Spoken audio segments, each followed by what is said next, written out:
Okay, hello. Here we are for part one in reclaiming your body. And this first session is on quieting the nervous system.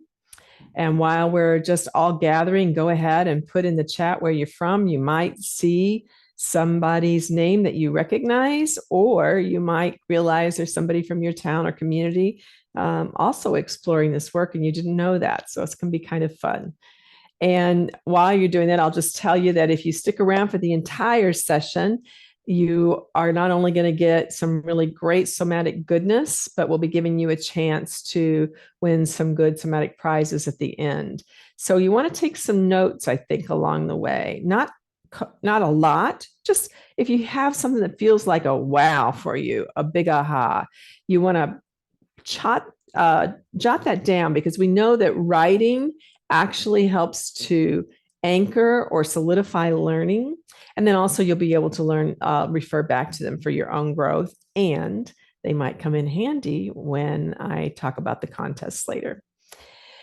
So we are going to be doing some awareness for movement lessons today, but I want to begin with this fact that I think is so important, that has just kind of become a little bit of a trademark now for me, which is there are millions of ways of being, doing human. And today we have hundreds here. And by the time people watch the replay, we will have thousands of people uniquely doing and being human. And that is a-okay. Even if you aren't pleased with your version of being human, it's important that I let you know I'm okay with your version of being human. And then maybe someday you'll be okay with it too. I'm Cynthia Allen. I have 40 years of experience in healthcare management and wellness programming. I'm a Guild certified practitioner, Feldenkrais practitioner, and a senior trainer in movement intelligence. My husband, Larry Wells, and I partner together in Life and in Future Life Now.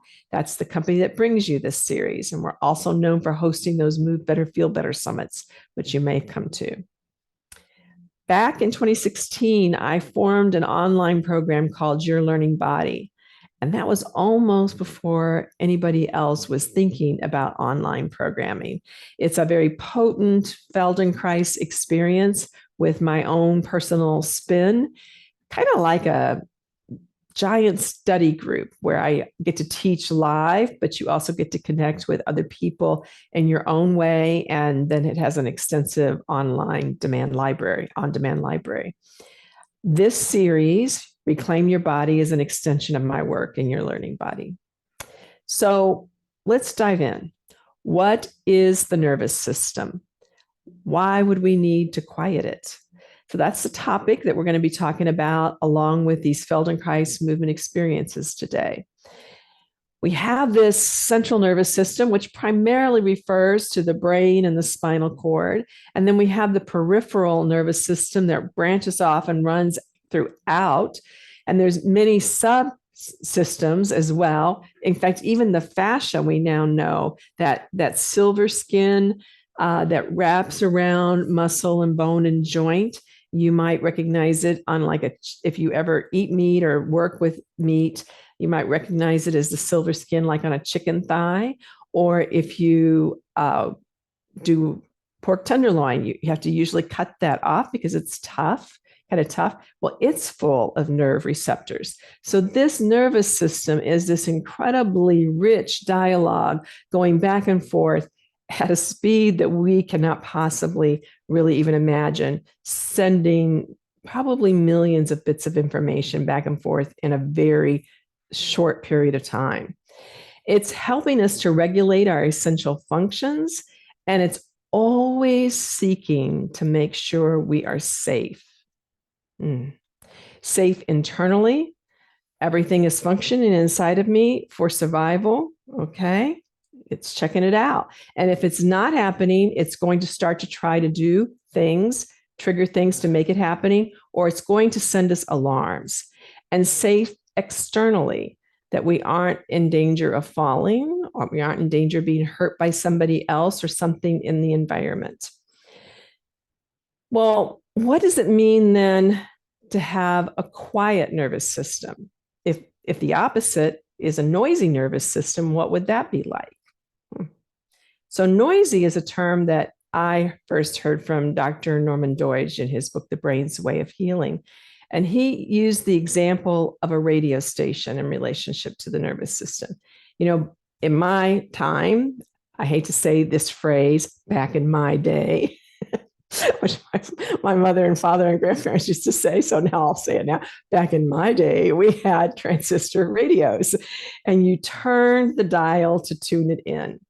And between the clear signals, you would get all this static. That's noise. It's noise, we could call it static. When we get closer to the actual station, the static would start to decrease and the words would start to come up, or the song, whatever we were listening to, would start to filter up. There'd be this in-between time when you couldn't make any sense out of the words, though. It would be so like, ooh, not what the heck. And then suddenly you would get that signal to come through super, super clearly. And it was really pleasant. It was enjoyable. You could listen to your favorite band, song, rock bands were the thing for me. And we could think of that really as that noisiness is a disorganized nervous system, one that does not feel safe. When we feel safe, we are very chill, right? I don't know, what's your chill spot? Maybe your chill spot, when you think about it right now, is a special room you have in the house, a meditation moment. Maybe it's a Feldenkrais lesson, a place in your backyard. Maybe your mind went to a beach. Maybe it's snuggling up with your favorite pet or someone you love. And when we feel threatened or anxious or scared, or even we can even feel aggressive, that means that we're feeling not safe. The parasympathetic nervous system is the part that tends to say, it's very chill, almost can be very slow. And the sympathetic nervous system is the ready for action part, the ready for action part. Now, again, it doesn't have to be that there's an outside threat in order to activate the sympathetic nervous system or to get noise in the system. It could be that one of our systems aren't working as well as they could be, as they need to be.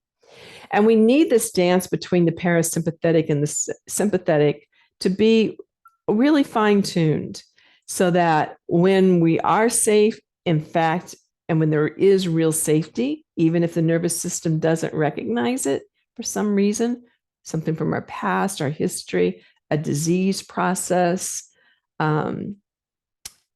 maybe keeps it from realizing, oh, I really am safe. Or maybe we need to know to take action.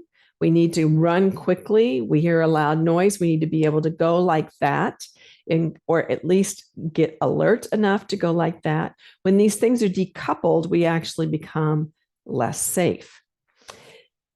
And we don't enjoy life nearly as much. We need both. The sympathetic nervous system allows me to do this workshop with you today. If I stayed in parasympathetic all the time, I didn't get excited, I didn't get revved up about the idea of really helping people with this, it would be much harder for me to produce this event and come to you and be with you. But when I get ready to teach in a moment something related to the Feldenkrais method, I'm going to want to be able to drop down, chill, and really help you engage with that chill part of yourself by me being in touch with that chill part of myself. So let's get an idea of where you are at in terms of this idea of a noisy nervous system or a chill nervous system. So if you think on a scale of 1 to 10, and you consider that 1 equals I feel safe all the time. I feel safe all the time. Or 10 means I feel anxious, scared, or threatened all of the time. What number would you assign for yourself? What number would you assign for yourself? And maybe put that down on a piece of paper if you're doing paper, so you'll remember it later. But then when you're ready, also put it in the chat. Good. We're getting some numbers here. Lots of wonderful places people are from too. Let's see here. Okay. Got 7, 6, 5, 5, 5, 6, 7, 8, 9, 2, 8, 8, 6, 4, 7. Okay. 8, 8, 2, 3, 5, 4, 7. So we've got a nice range here. And we've got a nice range here. So we can maybe look later to see if that changes for you. Now, sometimes people would say, I'm safe, but then they would turn around and answer the question, I feel stressed, I feel anxious, or they would say, yes, I feel stressed, I feel anxious a lot of the time. That is a sign of not feeling safe. I'm going to give you a different way of looking at that.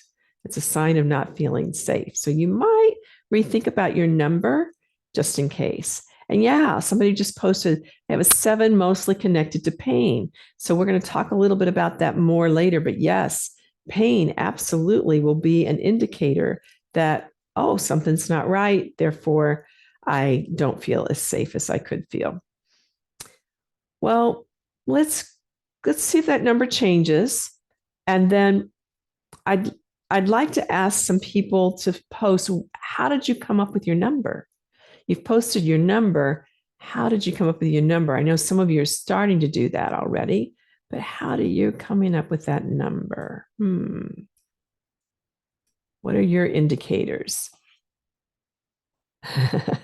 Yeah, so another Carol said that she's going to redo her number now that she heard that if you feel stressed or anxious all the time, that's a sign of feeling unsafe.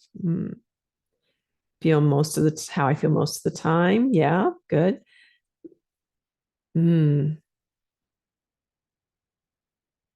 Stress. I don't take life too seriously. I have a high heartbeat level. An age change is creating it for Lorraine. Okay. Karen, awareness of anxiety and body tension, my sense of go, go, go. Okay.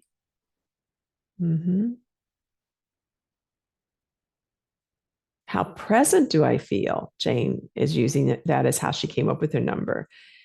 Cindy, I came up with 5 because my upper left quadrant has been noisy and painful for 10 days. Someone else, quirky, anxious. That's what gave it. Jigna, 𝐼𝐢𝐴𝐷. Sorry, I'm not probably saying that right. 𝐼𝐢𝐴𝐷. Sorry, not saying that right. Myofascial shoulder pain. Linda, busy brain. Marlon, constant pain. Yes, loud sounds. Vulnerable, feel vulnerable. Residual tension for no particular reason. Okay, beautiful. So this is how you came up with your number. And thanks for sharing that. Gives us all some ideas, some things to think about, doesn't it? Okay, got a little problem here with my screen for some reason. What's it doing? There we go. Okay, so let's have our first Feldenkrais Awareness Through Movement experience. And this is going to be one that's done mostly in the imagination. And we're going to be seated for this. I would encourage you to take off your shoes and your socks if possible. Bare feet will be more valuable for this one. It'll be easier for you to do this work in your imagination. But there are certainly reasons not to take off your shoes and socks, and you get to do you. So use that guide as just a guide, right? It's just a guide. You get to still be you. And then in your seated position, if you're seated in a chair, which is what I'm going to teach this lesson for, you would want to try to sit at the front of your chair with your feet flat on the ground as opposed to leaning back. Now, again, maybe you feel like you really have to have the support of the back of the chair. That's okay. If that's where you're at today, then you can make that choice. But I do want your feet to be flat on the ground, your knees and your feet about pelvis width apart. That's the piece I'd like to see if you could make happen. If we show Sue here on the screen sitting in a chair, her feet do reach the ground, but do you see how she has a towel there next to her? If her feet didn't reach the ground, she could put that towel underneath it and make sure that her feet were flat. So it will really help a lot. Thank you, Sue. If you have your feet flat on the ground.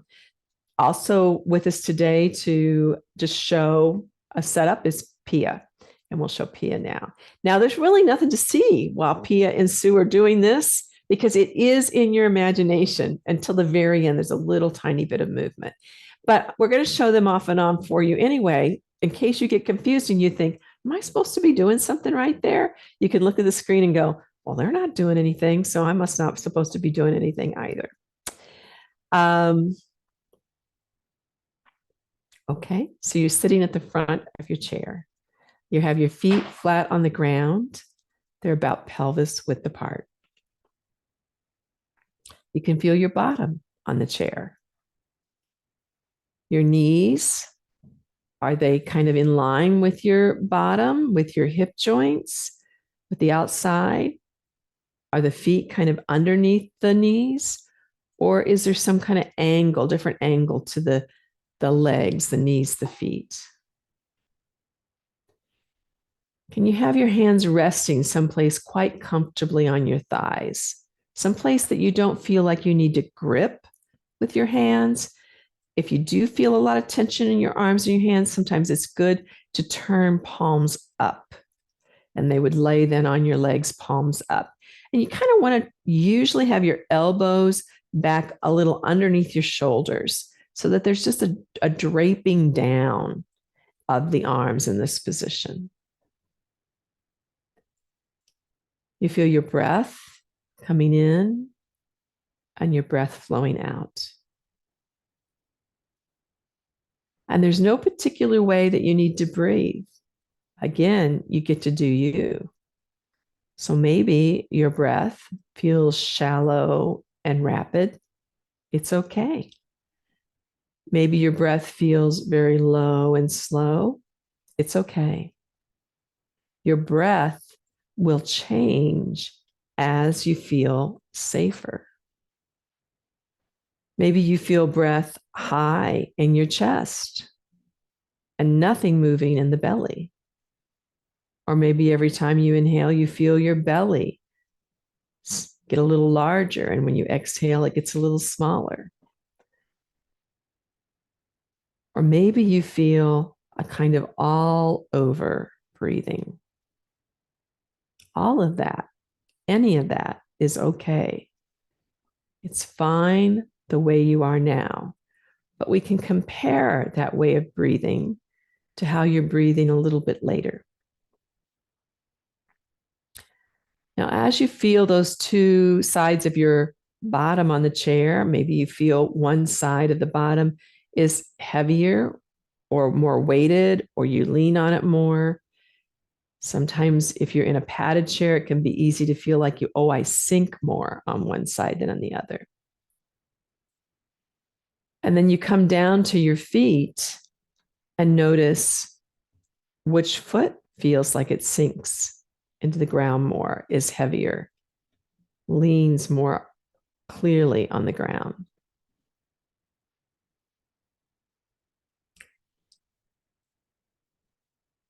And then choose one of your feet that you would like to work with to start out with. And you can choose whichever one you want. Doesn't matter. You don't need to choose the one that you need to improve. Oftentimes, our mind will go to the one that's just more present in our brain map, the one that we rely on more. And begin to feel the shape of the foot and what specific areas of that foot actually connect to the floor, the ground surface.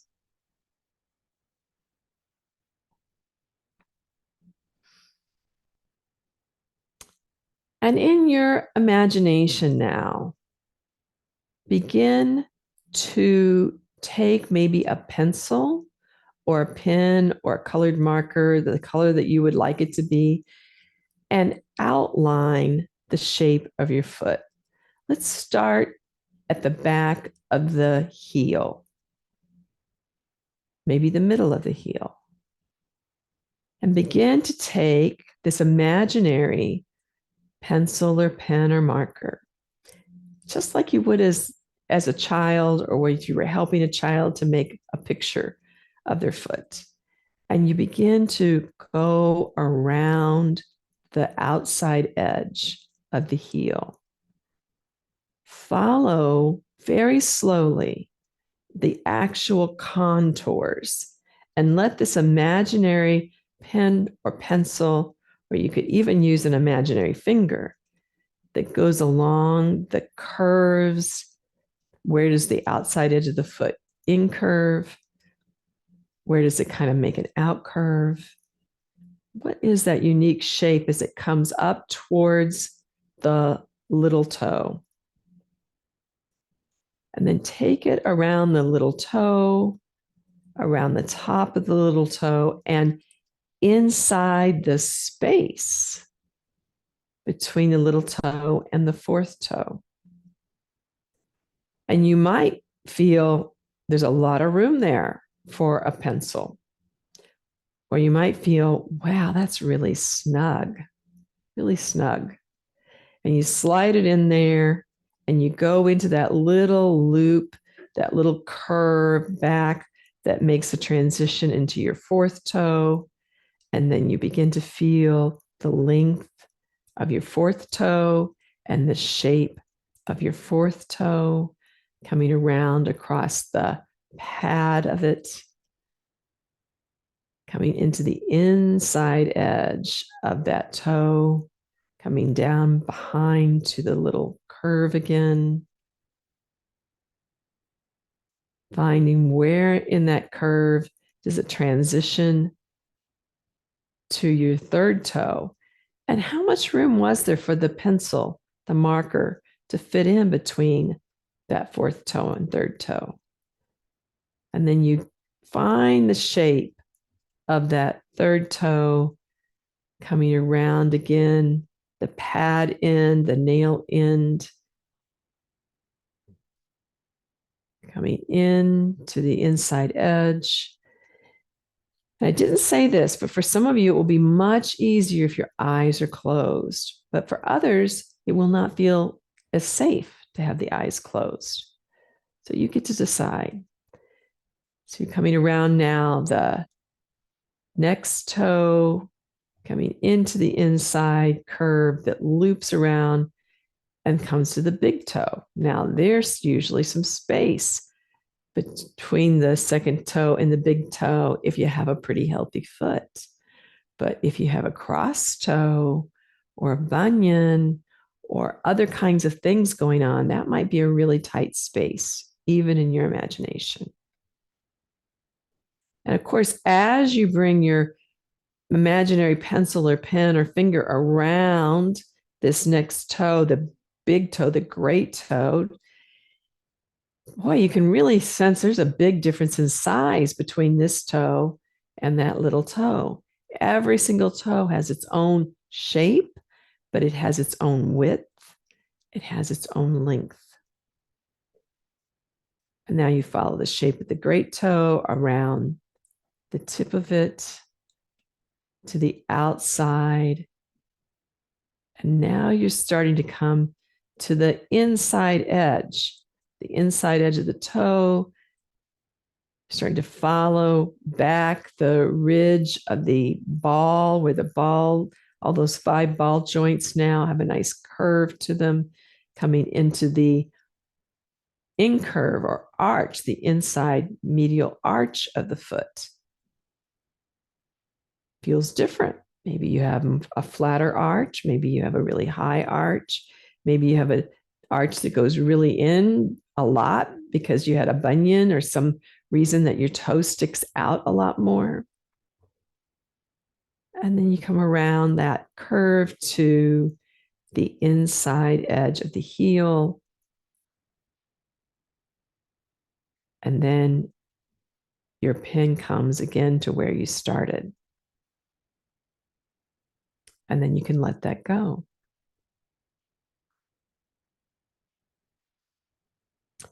Now, as you sit here, can you compare the size of the foot that you were just working with compared to the size, your perception of the size of the other foot. Now, you know what size they are, but we're using now a different part of ourselves, the sensory part that gives us, likes to compare differences and can give us a relative idea of the work that we just did and how much it's impacted the sense of one foot compared to the other. And maybe the way that the foot you work with in your imagination now has a different quality of contact with the ground, even though we didn't work with the bottom of the foot. Perhaps if you stand up and come to walk around, first in standing, if you're able to stand, you might feel, wow, okay, that foot feels a little different. And then you can go for a walk. And as you walk, perhaps there is some kind of like sensory difference, something that tells you you just did this odd little movement in your imagination. And there's a difference between your right and left foot.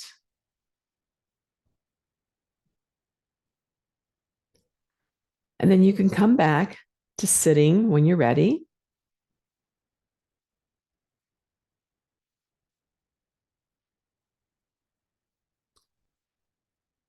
And you can select your marker, your pencil, your pen, a finger. Come to the middle of the back of the heel. And let's do the opposite direction this time. So begin now to take this imaginary pen or pencil. You're drawing, you're outlining the foot, like you could pick it up and look down at the outline later, like you would for a child. You're outlining the foot. It comes around the outside, the inside edge. And yeah, you can look at your foot. You know, if you, especially if you lack sensation in your foot, maybe you have neuropathy, maybe you've had a stroke, maybe you have some other reason, then you can look at your foot while you do this imaginary outlining. So the other foot now, the foot you didn't already work with, the other foot. Thanks for asking that. You're in the middle of the heel, and we're going to come to around the inside edge of the heel now. Inside edge of the heel. Really different shape of this foot to the other foot, by the way. I'm sure of it. And it comes around the inside edge of the heel. It comes into that nice internal arch, the medial arch. It comes around to the outside edge of the big toe ball joint, that pad of the ball, and then the shape of this big toe. Around the outside edge of the big toe tip, and then the actual front part, and then the inside edge, and then back towards the length of the toe that's next to the second toe. But how close is it really? Is it easy to get the pin in here? The finger here? You come back to that soft little connecting tissue that connects this toe to your second toe. You come along the length of that toe, feeling the shape. How many different little pieces can you tune into? The curve of the tip, the softness of that tip around the outside edge. Maybe you have long toenails and it's not easy to put your pin around the tip of it. That can happen too. Coming around to the outside edge of the second toe, feeling the length of it there, the space between it and the third toe, the curve, that connects it to the third toe, the length of the third toe, the shape of the third toe, the weight of the third toe on the ground.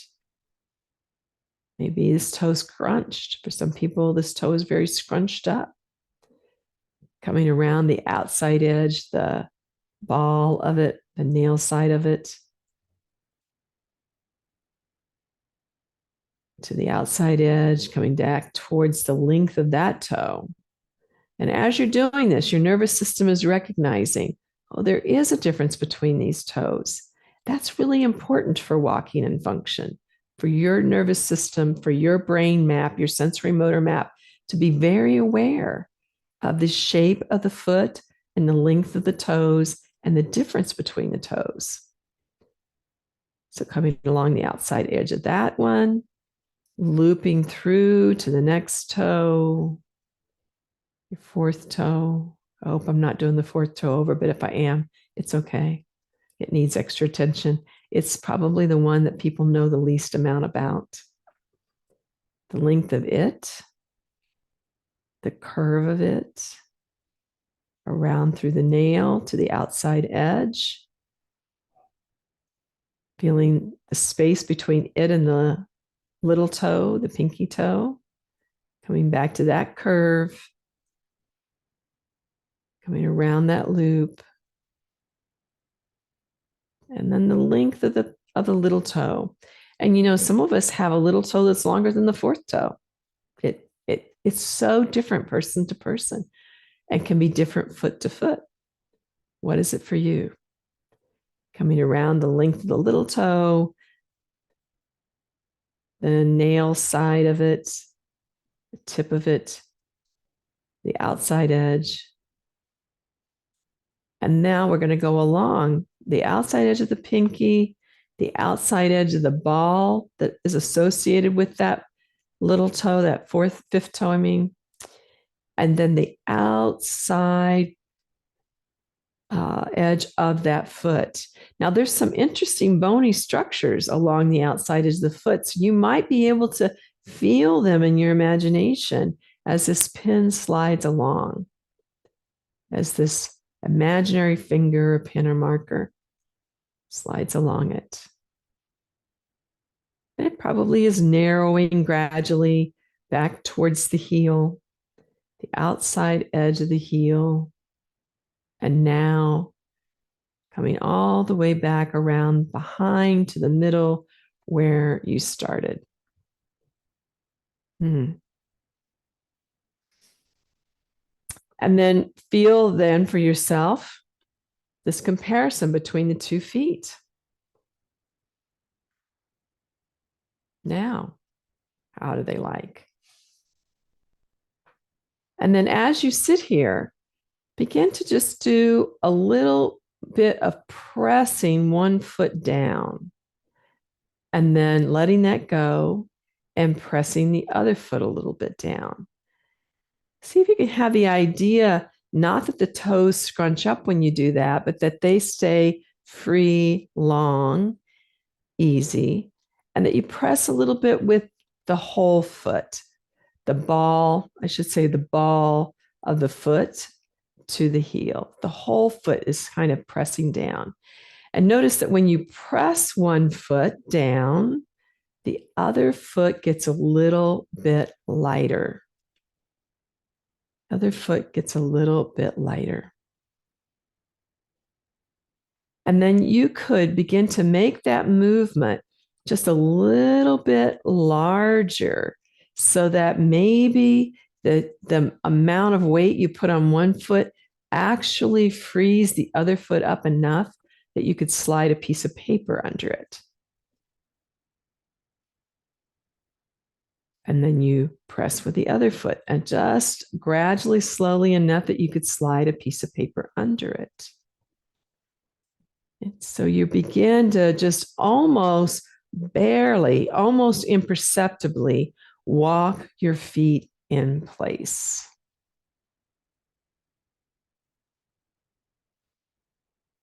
And then you can let that go. Come back to just noticing your breath. the rhythm of it, the depth of it? And has that changed from a few minutes ago? And it's okay if it hasn't. It's not important. It's just important that we check in with ourselves. And then how about where breath moves, the way in which we breathe? Maybe that has changed a little bit. And then go ahead and stand up if standing's available to you. And in standing, just feel for a moment your 2 feet. And then when you're ready, take a few steps around.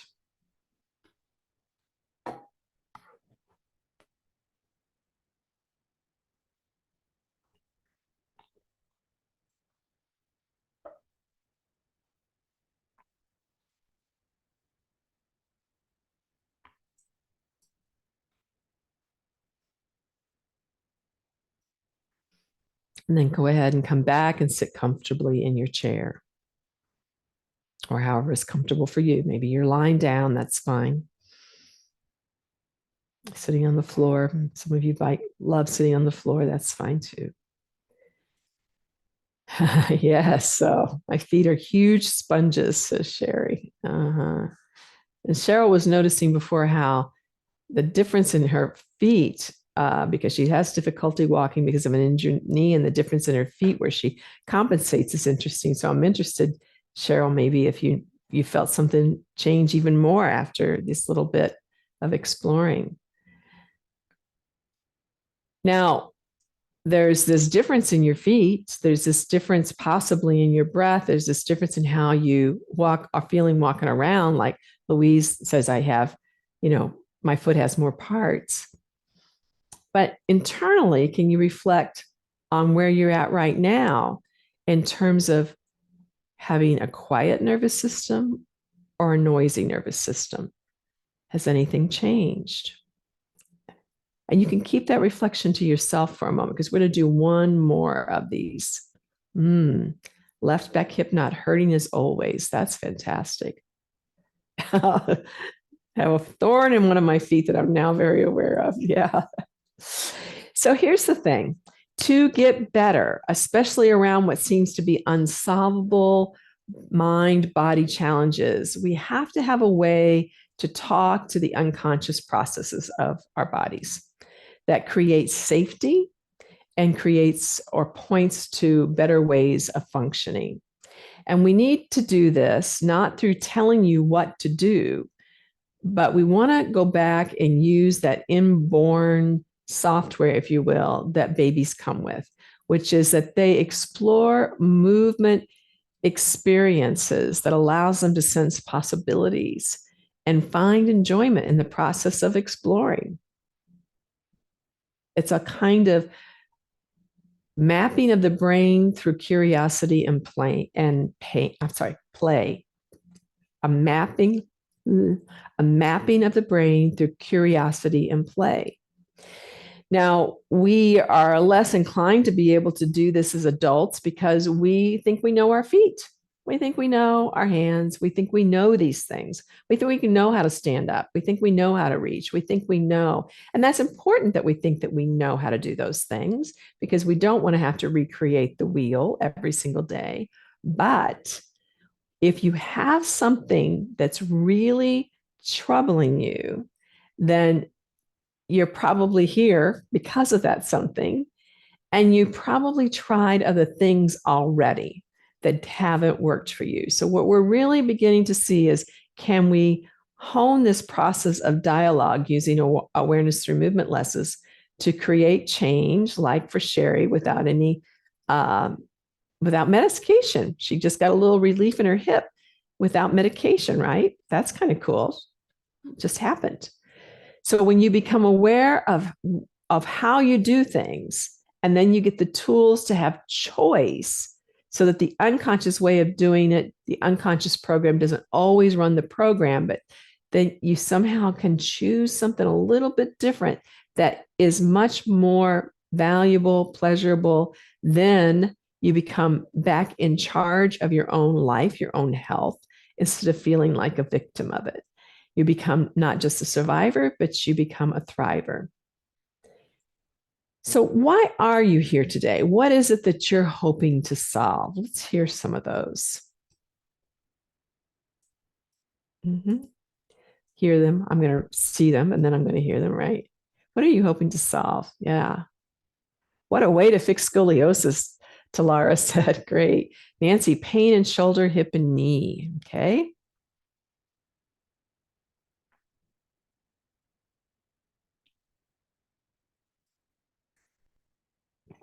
Neck pain, chronic foot pain, walk without pain and with ease, post-injury foot pain, a very slow recovery from a total knee replacement. Want to make somatic practice a regular part of my life. Okay.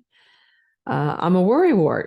I worry about things that have not happened and how it affects my body. Ease of movement with pain, hip, knee, leg pain, weak muscles on the left side of my body, a better understanding of how my chronic shoulder pain connects to nerves, mood, anxiety, etc. Yeah. Not in the backside from doing too much yoga, neurological face pain, knowing through sensing, rewire this busy brain. And it also keeps me think I missed her. This came. So Janet is saying that she has whatever her problem was, which was above. It also keeps her from sleeping. Chronic back pain of 2 years. Hard to fall asleep at night. Wants to be calm so she can fall asleep at night, or he can fall asleep at night. Calming my nervous system, hip and knees, better balance. This is a great list of needs, right? And some of these are needs that, again, you've already tried really hard to work with. So we're going to see if during this 3-part series, you get some improvement in that issue, or maybe you see a light that will be able to point you in that direction. So what we did was really just slow, right? And slowing down and taking time is one of the 7 keys that I use in my Your Learning Body community. Because when we slow down and we start to really develop that skill of not always moving at the same speed or even observing at the same speed, we begin to get a slightly slower tempo than our normal, and we get space, like we create space for noticing and becoming aware. Now, in that noticing, we're able to start to better judge whether a movement or an action is really safe for us. When we do a movement fast, quick, we have less time to go, whoop, that's not quite right for me, and make adjustments. So this slowing down can prevent injury. Of course, what we just did, hard to injure yourself while you're doing something completely in your imagination. But we will be doing tomorrow for sure a lesson where you'll want this slowness in order to make sure that you're staying safe. In that slowness, we can become aware of how we do a movement. And that opens up the opportunity to explore different ways of doing it that might be more pleasant. In that slowness, we can notice that something that doesn't feel right. So that slowness is all that we're practicing here as well, is a way that we're starting to practice regulating the nervous system, taking it from being at its normal speed and pace and bringing it down. So we can be impacting a local area in your body, like your foot pain or your neck pain or your back pain, but we can also be impacting the global way that the nervous system functions just by experimenting with slowing down. Now, I said it helps to solve unsolvable problems. And in each one, each one of these series, I'm going to try to share at least one case study. But I'm going to use myself as an example for this one because it's an easy example for me to use. And also helps you know I'm a real person. It helps you know that I'm a real person and why I'm so interested in this work. So I came to the Feldenkrais in my late 30s. I had already explored a lot of approaches to healing. I felt very broken. I don't think I ever felt safe. I was incredibly hypervigilant. I was successful in my healthcare career, but privately, physically, emotionally, I was really falling apart. My childhood had a lot of trauma in it. And I had physical pain, not just emotional pain that you would expect to come with trauma, but physical pain from a fairly young age. And adolescence was really difficult for me due to that pain and my inability to run or do games or sports. My motor coordination was not right, and my hand-eye coordination wasn't right. I was one of those people who can make things look really good on the outside. It's a nice skill to have, actually. You know, it's not a bad skill to have, but it's when you overuse it so that nobody knows that when you need help, it's not such a great thing. And I was just really limping through my life, if you will. I was fatigued all the time. I could hardly make it through the grocery store. I would lean on the cart. I sometimes went out and sat in the car, left my cart half full, sat in the car, took a rest, came back in, got my cart again. I mean, it's kind of hard to believe, really thinking about it now. And then I start going through a divorce. I start actively dealing with my traumatic childhood experiences. My mother gets cancer, metastatic breast cancer, and she took this process of dying. And this whole combination took me into a really, really dark place. I tried medications, I tried acupressure, I tried Native American explorations, I tried shamanism, I tried spiritual direction, I tried psychotherapy, I tried massage therapy, I tried art therapy. And most of these things did help. Most of these things did. Some of them did combination. They helped some things, made some things worse. And some of them just downright made me worse. So I did get enough from all these explorations to become increasingly a little bit more open. I also tried different kinds of exercise classes to become a little bit more open. And as I became a little bit more open, I did start to really feel like, oh, I'm starting to turn in a different direction. Maybe my life is not going to be always so difficult. I started to be able to breathe a little bit easier. My nervous system started to get a little bit safer. But I still had a lot of emotional, physical pain. I was still triggered a lot by my past. So I was really still living often through the lens of the past instead of having the experience of the current moment. And I got introduced to the Feldenkrais method. And honestly, it just rocked my world from the very first lesson.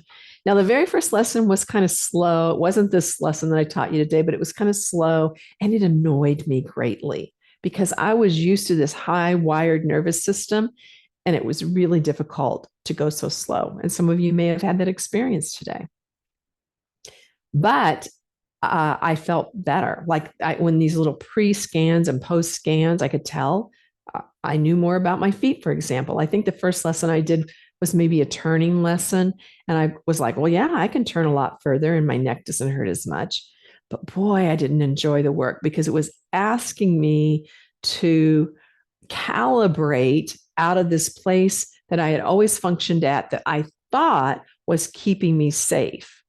This overactive nervous system hypervigilance, I thought it was keeping me safe. But I continued to do it off and on, not super studiously, but off and on, and then finally pretty regularly. And I was having big shifts, big experiences where I would like walk around and go, wow, who knew anybody could feel this good? I would have that thought in my head. And the local teacher, Donna Lilly, if she happens to be here, anybody from Cincinnati happens to be here, asked me if I wanted to apply for the professional training that was coming up for the Feldenkrais method. And I was just shocked at this idea. And my husband and I got in the car. And as soon as he got in the driver's side and I got in the passenger side, I started to cry.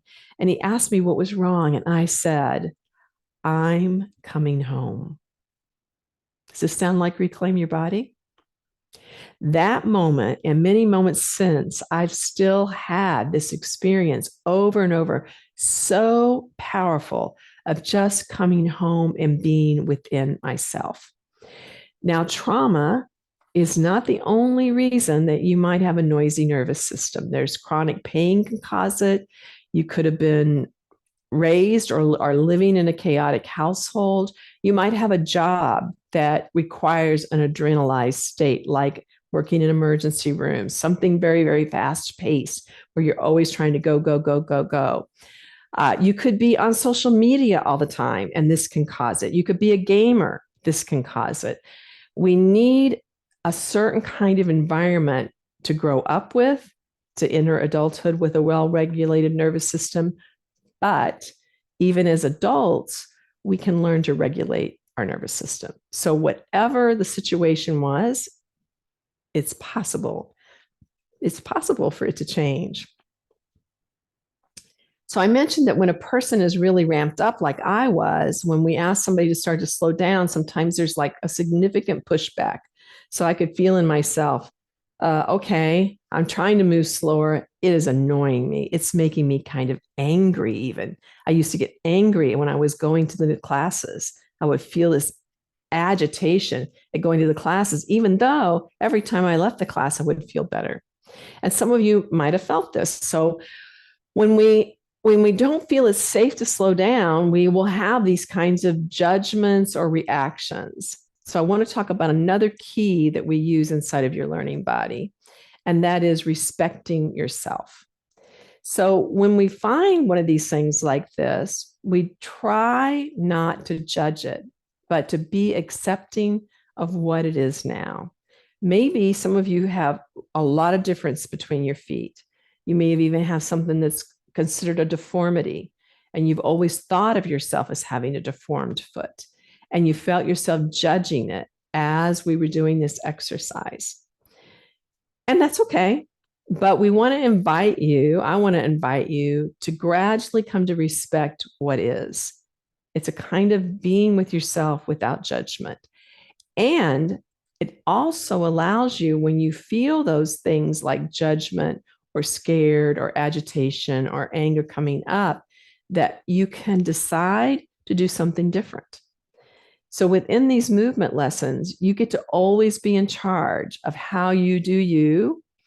And if you find that the way that the lesson is being led and you're responding to it causes pain, discomfort, fear, you think, there's no way, that's not safe for me to do that with the kind of hip joint I have. You don't say, oh, well, I'm going to do it anyway. You go, what would be a way that I could respect myself right now? In feeling anxiety or frustration, it would be to take a little break from what's happening. Maybe you feel that and you could go, okay, I'm just not going to listen to her for a few minutes. I'm going to go do my own thing for a few minutes. I might even stand up and move around and then decide when I want to come back.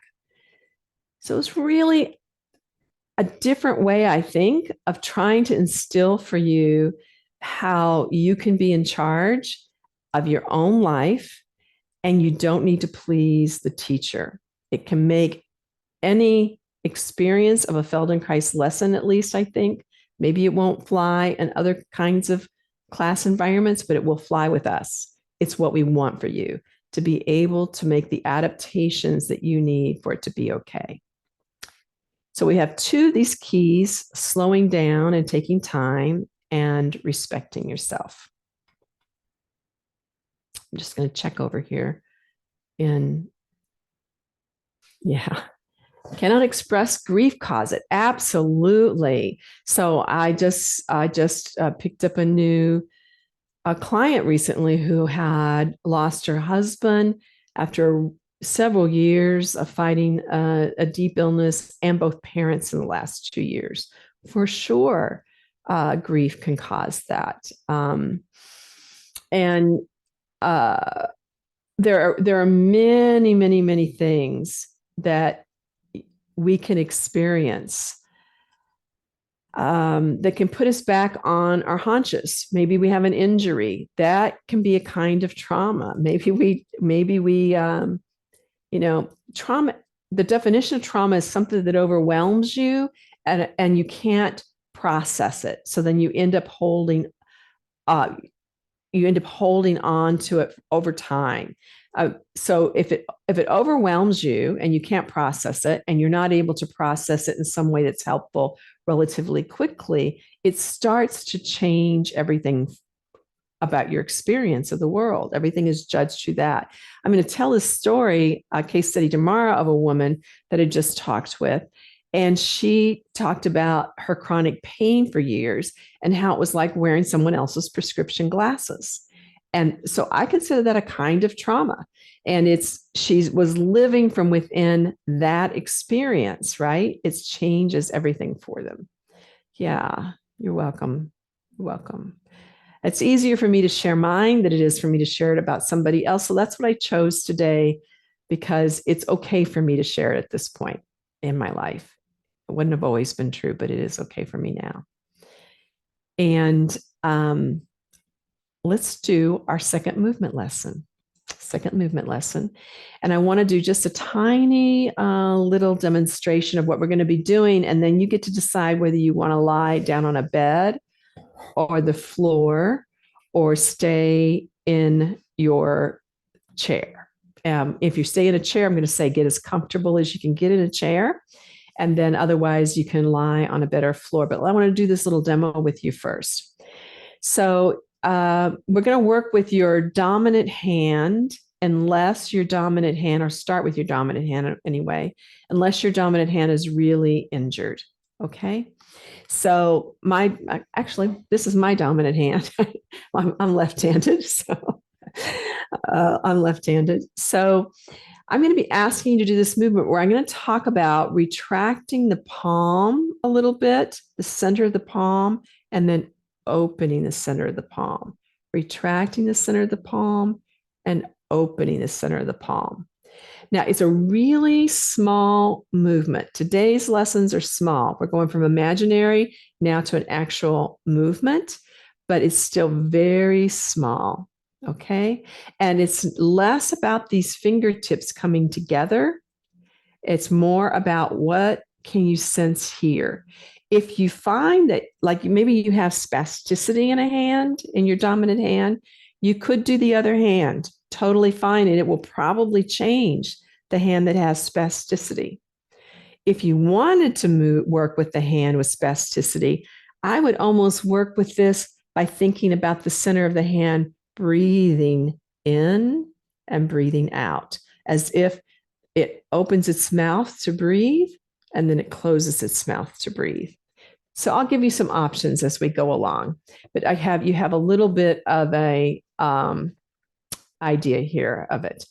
I'm going to take question and answers at the end, and I'll stay for quite a while for question and answers, by the way. So, okay, so go ahead and lie on your back if you're going to choose lying down, or get really comfortable in your chair. Really sit back, take the support of the chair. For me, I would really snuggle in, okay? And then otherwise you can lie on your back. And let me just take a look at how everybody is getting themselves situated. I so appreciate those of you who leave your cameras on. Helps me to be a better teacher. And those of you who are lying on your back, wouldn't you bring your feet into a standing position? Now, if you just find that lying with your legs long is super, super comfortable for you, you can do that. But for most people, it's going to cause a little bit of a pull, maybe on their low back. And this particular movement that we're going to be doing of the hand, it fits with you having your feet in standing. But anytime you want to change that, you change it.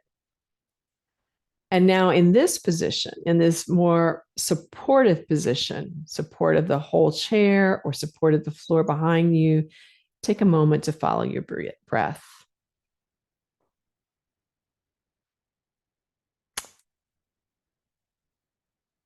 Your hands will be lying on your lap if you are sitting, but on the ground, they could be lying beside you.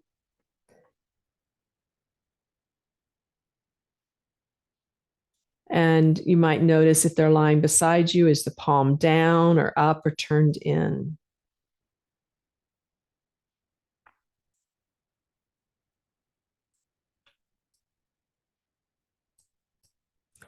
So come to sensing now your dominant hand. And I think it's a little easier if you start with the hand on the floor or the ground than on your body to begin with. And as you feel and sense your dominant hand on your lap, if you're in sitting, begin to do this movement of just ever so slowly retracting the palm of your dominant hand and then opening it, or whichever hand you've chosen.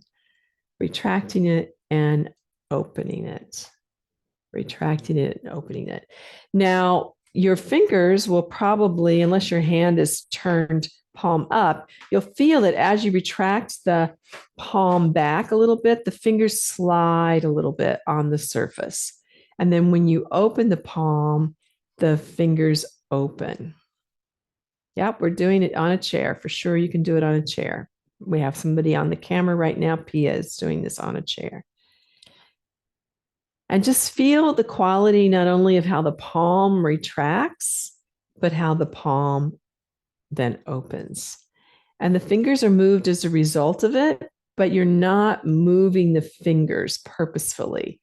You're not grasping with the fingers. You're not trying to make a fist, nothing like this. It's really from the center of it. You may feel like the wrist moves a little bit back in space, and that's okay too. Good. And then just let that go for a moment. Rest your attention.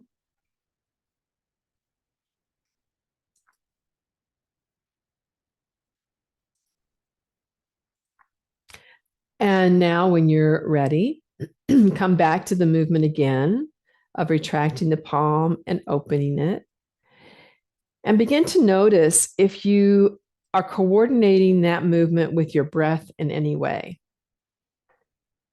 So sometimes people are moving it separate from their breath, but often people are doing it on one phase of the breath. So they pull the palm back on either their inhale or exhale, and then they open the palm on the opposite phase.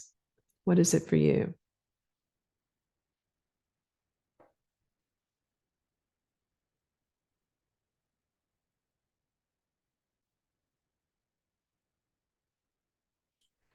And then go ahead and choose one phase to associate it with. Maybe every time you open, you breathe out, and every time you close it, you breathe in. Or maybe you liked every time you open, you breathe in, and every time you close, you breathe out.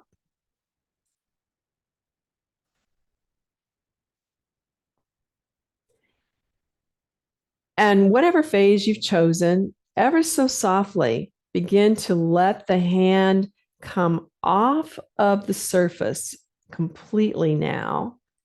And then when you go to the other phase of the breath and the palm is opening, let the whole hand come back to the surface.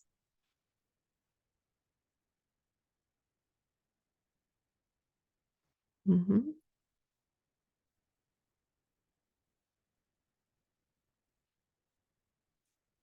And if you lose track of your breath and how you're coordinating it, you just stop for a moment and start again.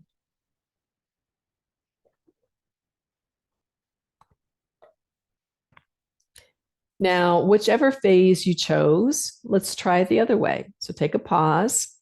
And now, if you were choosing to open as you were breathing out, for example, you would open as you breathe in and close as you breathe out.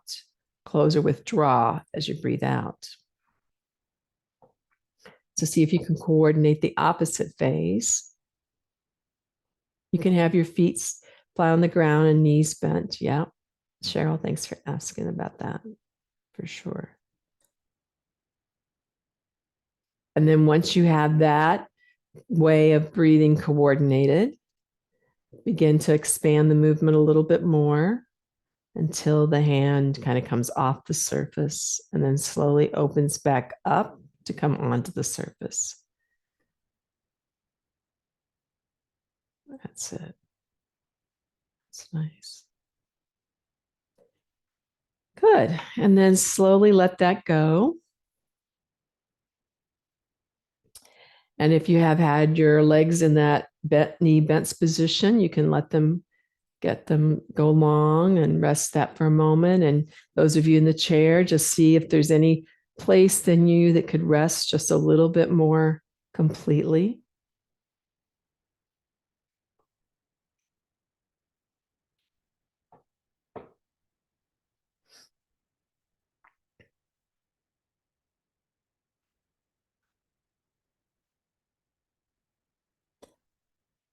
And now when you're ready, I would suggest then that if you're lying on the ground, that you bend your knees and put your feet flat on the ground.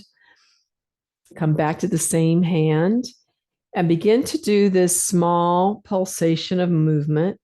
I often think of this as like a very slow rhythmic jellyfish kind of movement. Just the tentacles are just going along for a ride, and the propulsion, the breath comes from inside the palm.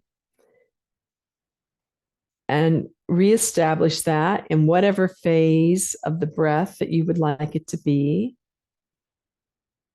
And then begin to slowly move your hand towards your belly. So if your arm is on the floor, it might need to travel across the floor to get to the belly, but you want to do it so that you don't interrupt the rhythm of the hand. Oh, this is not easy. You don't want to interrupt the breath. So the breath and the rhythm of the hand stays just the same as you begin to move the hand towards your belly. In the chair, it'll arrive at your belly much sooner. When you get to your belly, you do just a few little movements in time with the breath on your belly.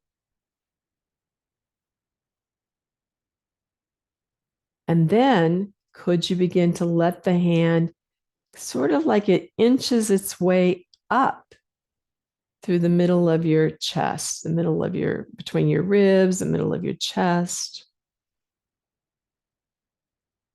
But all the while, the breath and the rhythm of the hand is the same.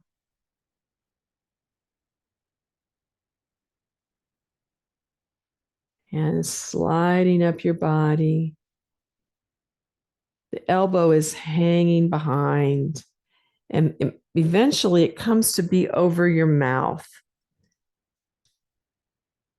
And just do a few little motions of opening the palm and closing the palm while your fingertips are sort of touching your cheeks.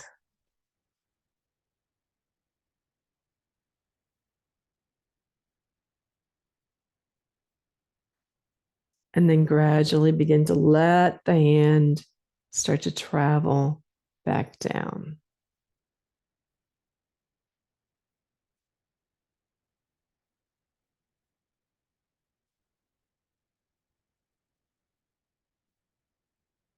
Making it as simple for yourself as possible, keeping some part of your attention on this undulation of the palm in some kind of rhythm with your breath. Till your hand comes all the way to resting.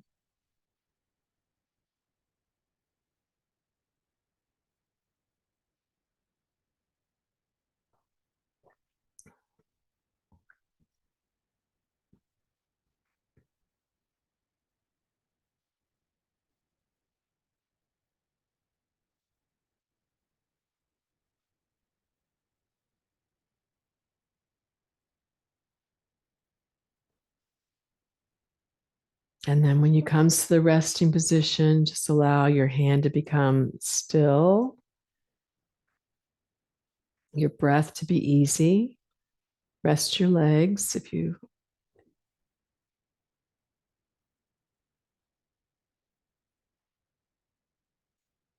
feel the support of the surfaces.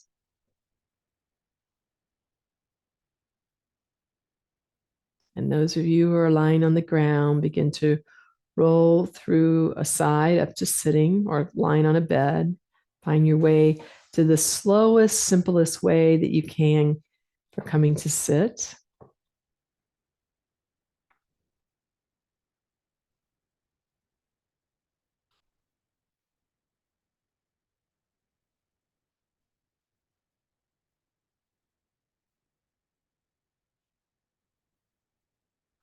And then when you're ready, come to stand if standing's available.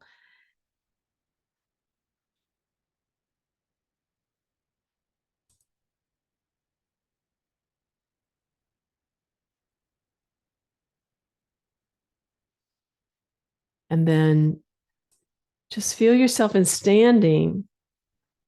You have plenty of time. There's no hurry. Feel yourself in standing and feel the length of the arm that belongs to the hand that you were working with. How long is that arm compared to the other arm? What's the difference in you feel in that hand compared to the other hand? And in the way that the shoulder hangs or rests. Maybe even the tone along one side of the neck compared to the other.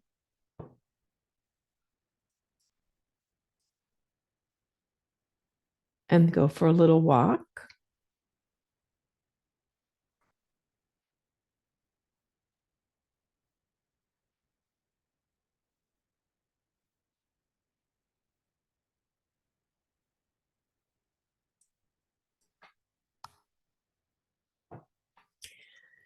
And then when you're ready, come back. Take your time. Maybe you feel like you don't want to come back. That's a choice. You can do that.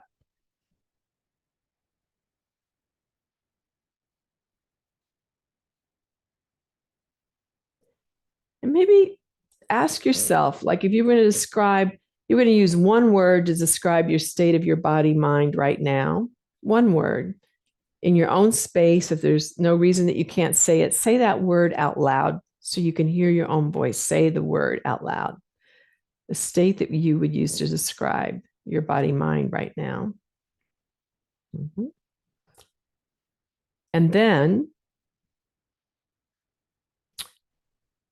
think about on that poll of 1 to 10, that scale of 1 to 10 with, I have a very quiet nervous system right now, to I have a very noisy nervous system.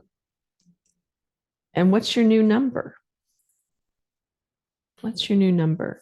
And you could put in the chat once you have your numbers, your pre-number, and your post number. Always good to have you, Mike.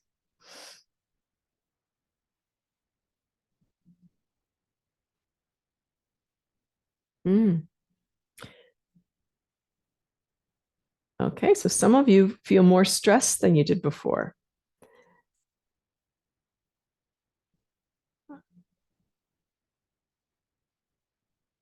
And some of you, oh yes, nice.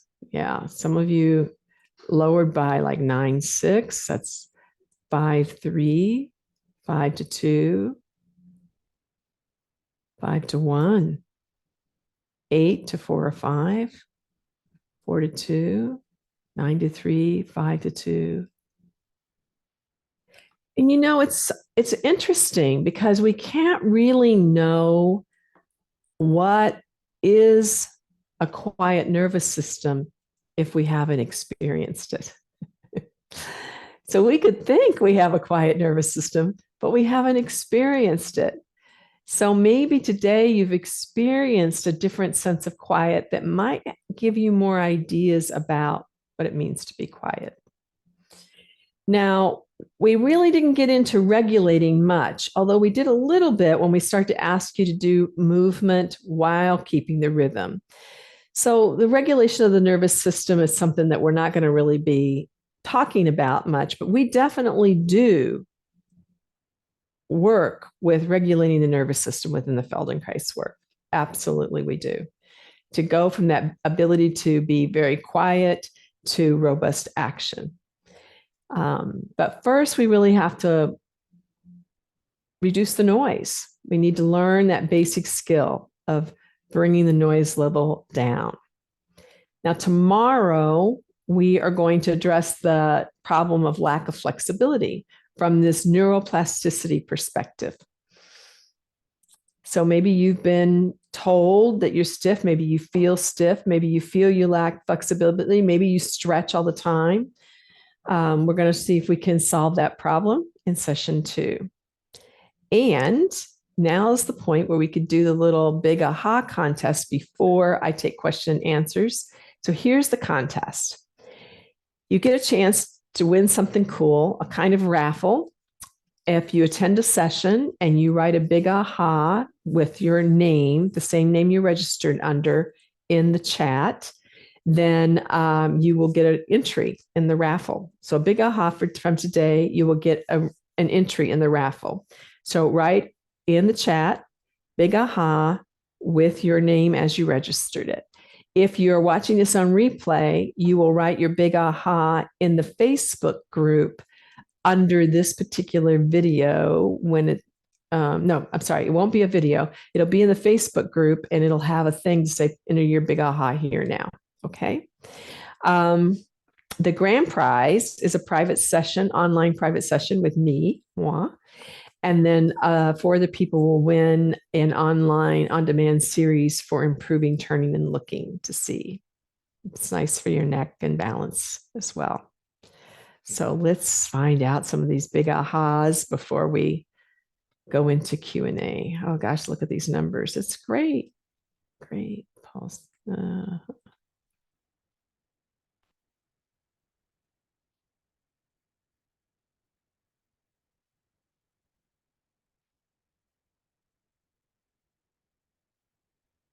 Okay. You all are interactive. Love that. I'm just going through and reading this. Ahas. Okay. No, you have to put what is your big aha. You can't just say aha. So you need to, I'm sorry, it wasn't that clear. What is your big aha from today? What's your big aha? Your big aha is, I don't know, maybe I could get quiet. Maybe your big aha was I didn't know about the nervous system. Maybe your big aha was something else I said. So I really didn't say that well at all, did I? Look at all you.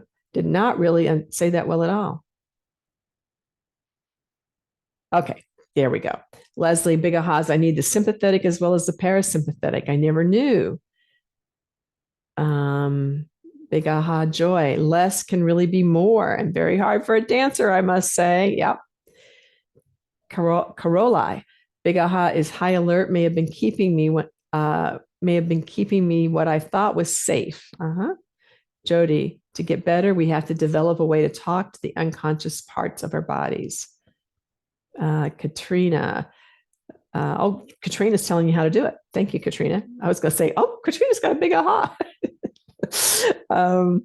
Karen, my body likes it when I slow down like this, even though my mind resists it and is less keen. Okay, beautiful. Keep those coming. Keep those coming. We're going to start a new recording for the Q&A, but you're staying right here in the session, and you can raise your virtual hand. So you're going to hear that the recording is stopping, but we're going to turn around and start it again, and we just want them to be separate for this.